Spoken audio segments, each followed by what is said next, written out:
A&M University on the highest of 7 hills in the capital city, covering every corner of the Big Bend. This is the award-winning FAMU TV 20 News.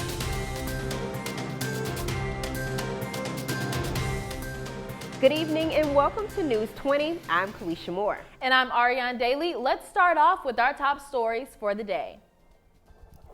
More than 150 Tallahassee residents gathered at the Florida Supreme Court to protest for women's rights. On Saturday, in celebration of the life of the late Supreme Court Justice Ruth Bader Ginsburg and in opposition of Supreme Court nominee Amy Coney Barrett, women marched in downtown Tallahassee. Signs saying girls just want to have fundamental human rights and together we rise adorned Duval Street.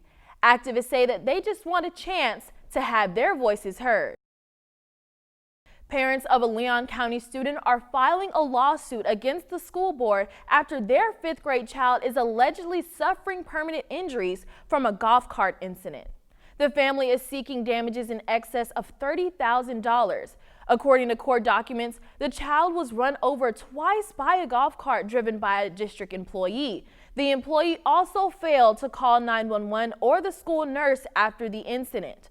The lawsuit claims negligence on the school board and the employee for, in part, a lack of improper training.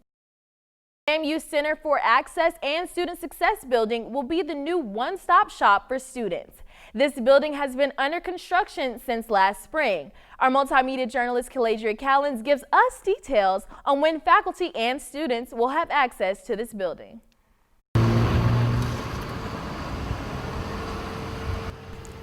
Florida A&M University has been given the go-ahead to complete the new Student Success Building back in 2019. Dr. Hudson, Vice President of Student Affairs, gives us more details on this center. This building will be a one-stop shop for student services on our campus. As you know, many of our services for so long have been in different parts of the campus. Students will come to Foot Hillier, they will go to the Commons, they will go to their departments. The new building will house several university departments such as admissions, financial aid, student accounts, the counseling center, and health center. Faculty and students were hoping to be in the building by fall, but construction was delayed. We're going to start the move-in process. Hopefully, if there are no more rain delays or things of that nature from COVID, that's been a big issue with completing the building. Materials, rain delays, the hurricanes, that caused a lot of delays. Wow, students no longer have to take that long hike down to financial aid office. Instead, everything is located right here in this CAS building and is projected to be open this upcoming spring semester. In Tallahassee, I am Kaladria Callens reporting for FAMU News 20.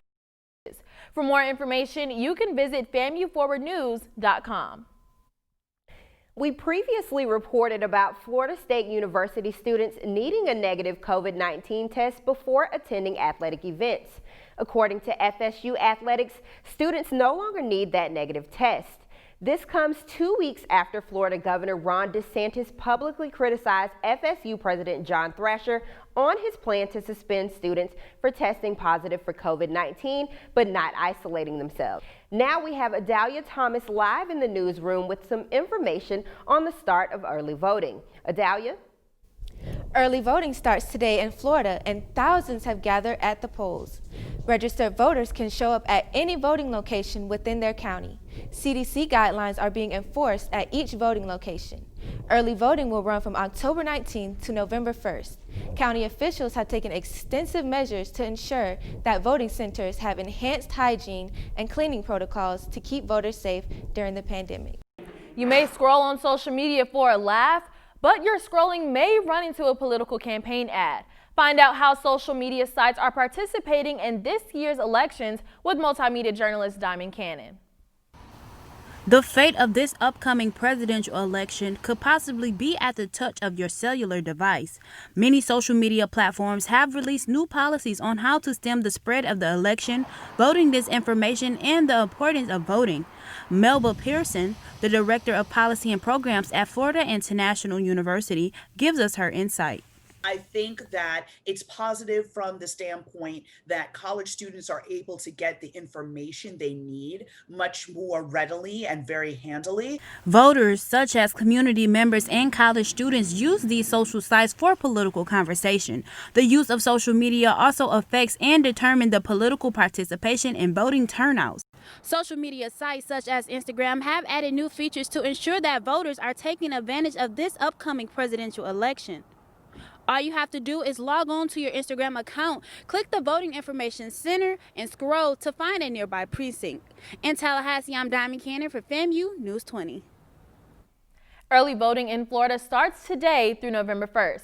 For more information, head on over to leoncountyvotes.gov/early voting. This weekend was one for giving, at least for rapper G Herbo, and comedian Nick Cannon.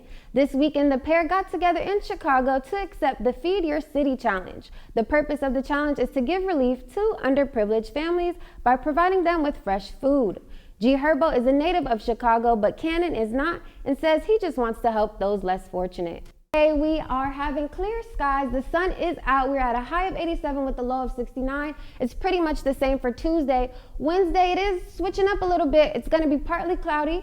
High of 83 with the low of 69, and on Thursday pretty much the same, but Friday we are going to see some scattered showers, some rain, so be careful if you have any outdoor plans. Bring your umbrella, bring a raincoat, get it together. That's all I have for you. Good afternoon and happy Monday. I am Maya Ellison with your sports news. FSU makes yet another win on Saturday against the UNC Tar Heels.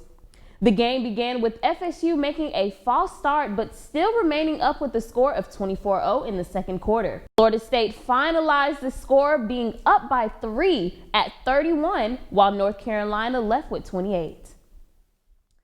Basketball players at Tallahassee Community College hit the court in preparation of their upcoming season. Multimedia journalist MARISSA STUBBS tells us how players and coaches are making sure their season is safe. For athletes at Tallahassee Community College, getting back to the court is the common goal. However, so is staying safe. Athletic Director Rob Chaney says the college has been focusing on a plan that is not only safe, but realistic. I think for us, the one thing that we talked about from the beginning, or the message that I really wanted to hammer home, is we were going to come up with a realistic plan for TCC. These plans include players participating once a week in 3x3 games, allowing them to work in smaller groups. Although the Eagles won't officially start their season until January, coaches and players look forward to honing their skills on and off the court. In Tallahassee, MARISSA STUBBS for News 20 at 5. The Chick-fil-A Foundation is helping to end child hunger in the Big Bend region.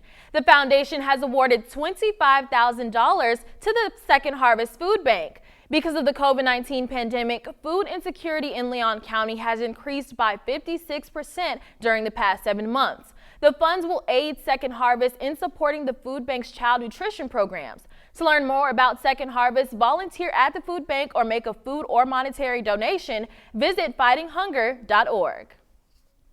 As always, thank you for tuning in. Thank you and have a good evening.